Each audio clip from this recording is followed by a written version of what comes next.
Shahrukh Khan.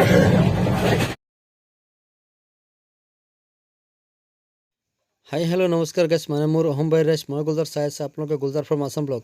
Hello' গাইছ, আজি আমি গৈ আছোঁ নাগালেণ্ডত। অহাকালিৰ পৰা নাগালেণ্ডত কি আছে চব দেখুৱাম আপোনাক। নাগালেণ্ডৰ ভিলেজ, নাগাহঁতৰ কি খায় কি নাখায় চব দেখুৱাম আপোনালোকক। আপোনালোকে ভিডিঅ'টো চাই থাকিব, আৰু নতুন যদি কোনোবা আহিছে মোৰ ভিডিঅ'টোত, প্লিজ ভিডিঅ'টো ছাবস্ক্ৰাইব কৰি ৰাখিব যাতে মোৰ সকলো ভিডিঅ' পাই থাকে। গাইছ, এয়া চাওক, মোৰ লগত গৈ আছে মোৰ ছোৱালী। আপোনালোকে চাওক, মোৰ ছোৱালী মোতকৈ ডাঙৰ হৈ গ'লে। এয়া চাওক, মই সৰু হৈ আছোঁ আৰু ছোৱালী ডাঙৰ। এনেই কৈছোঁ, মোৰ ভতিজী ছোৱালী হয়, মোৰ লগত গৈ আছে নাগালেণ্ডত। আজি আমি নাগালেণ্ড ফুৰিবলৈ গৈ আছোঁ। কালিৰ পৰা আপোনালোকে নাগালেণ্ডৰ ভিডিঅ' চাই থাকিব পাৰিব, আৰু প্ৰত্যেক ভিডিঅ'তে আপোনালোকে ছাবস্ক্ৰাইব কৰিব যাতে মোৰ সকলোবোৰ ভিডিঅ' আপোনালোকে পাই থাকে। আমি বৰ্তমান ট্ৰেইনত আছোঁ। এয়া আমি ট্ৰেইনত উঠিলোঁ, নাগালেণ্ডলৈ গৈ আছোঁ।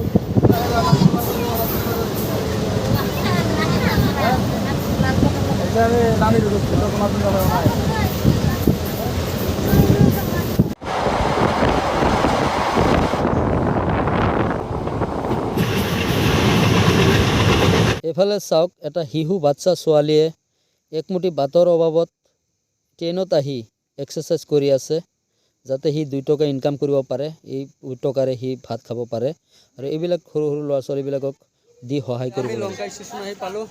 এইটো লংকা ষ্টেচন হয়, অলপ আগত আহি গৈছোঁ, সেইকাৰণে এই প্লেটফৰ্মটো ভালকৈ দেখিব পৰা নাযায়। হনুমন্তই যেতিয়া লংকা দৰ্শন কৰিছিল, তেতিয়া ৰামৰ পত্নী সীতাক লংকাৰ ৰজা ৰাৱণে হৰণ কৰি নিয়াত সীতাৰ অন্বেষণত ৰামৰ পৰম ভক্ত হনুমানে সাগৰ পাৰ হৈ হুৱেল বা ত্ৰিকুটগিৰি শৃংগত আৰোহণ কৰে। লংকা নগৰীৰ কাষৰ বন বননিত হনুমন্তই বিভিন্ন ধৰণৰ ফল মূল গছ গছনি দেখিবলৈ পায়, যেনে খেজুৰ, আঙুৰ, তেঁতুলী, বগৰী, আম, জাম, আমলখি, মধুৰিআম, নাগেশ্বৰ, নাৰিকল, বেল, কৰ্দৈ, কমলা টেঙা, লুলুং টেঙা, অমৰা ইত্যাদি। এয়া চাওক, এইফালে আমি লামডিং আহি পালোঁ। এতিয়া প্ৰায় 6টা বাজিবই। এইটো লামডিং জংচন। এতিয়া চাওক, আমাৰ পখিলাই দেখি আছে। এয়া চাওক, কি ধুনীয়া পখিলা, এয়া কি ধুনীয়া কৰি আছে। পখিলা চাই আছো, পখিলা চাই আছো। যাবি? ক'ত যাবি? ক'ত যাবি? নাগালেণ্ডত গৈ আছো ন। খোৱা পানী পোৱা নাছিলোঁ, এতিয়া গৈ আনিলোঁ খোৱা পানী। এই এক বটল আনিছোঁ 15 টকা দি। বহুত দূৰৰ পৰা আনিলোঁ খোৱা পানীটো গৈ।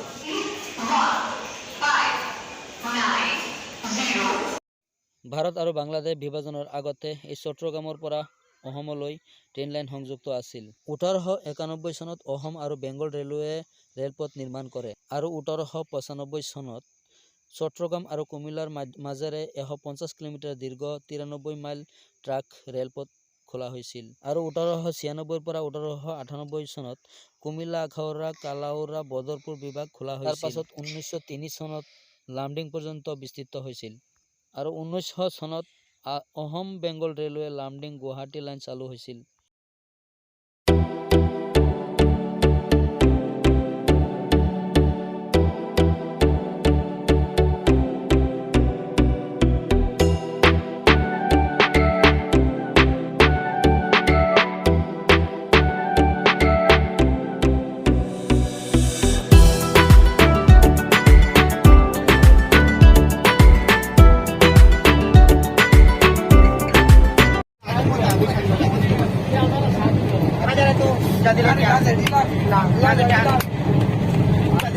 शाहरुख खान।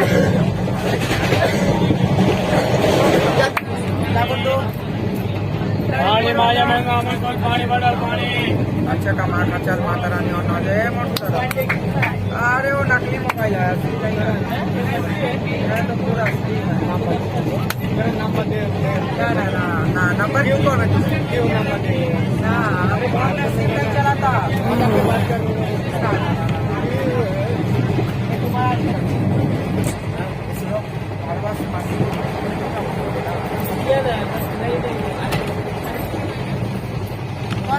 तो हाँ एकदम निकाल ले इससे हाल खराब बैठा और ये प्लान अरे मोटू साथ में तब भूखा चला है আমি ডিমাপুৰ আহি পালোঁ। নাগালেণ্ডৰ বৃহত্তম চহৰ এই ডিমাপুৰ। ডিমা হাছাও ৰজাৰ ৰাজধানী আছিল আৰু ডিমাপুৰ নাগালেণ্ডৰ এখন জিলা। ইয়াৰ সদৰ ঠাই হৈছে ডিমাপুৰ। 2011 চনৰ লোকপিয়ল অনুসৰি এই জিলা নাগালেণ্ডৰ 11খন জিলাৰ ভিতৰত আটাইতকৈ জনবহুল জিলা। আৰু ডিমাপুৰ ডিমা হাছাওকে ধৰি দক্ষিণ অসমৰ কেইবাটাও অংশক সামৰি পৃথকে হিৰামপুৰ সাহিত্যক ৰাজ্য গঠনৰ দাবী তুলিলে ডিমা হাছাও নেশ্যনেল কাউন্সিলে DNCA নামৰ এটা আখ্যাত সংগঠনে। অহাকালিৰ পৰা নাগালেণ্ডত কি আছে আপোনালোকক চব দেখুৱাম। আজি এই ভিডিঅ'টো ইমানতে সমাপ্ত মাৰিম, কাৰণ এতিয়া ৰাতি প্ৰায় 8টা বাজিছে। আৰু আপোনালোকে এই ভিডিঅ'টো কোনোবাই যদি নতুন আহিছে ছাবস্ক্ৰাইব কৰি থ'ব, লগতে বেল আইকনটো অন কৰি থ'ব, যাতে মোৰ আপডেট কৰা সকলো ভিডিঅ'বোৰ আপোনালোকে পাই থাকে।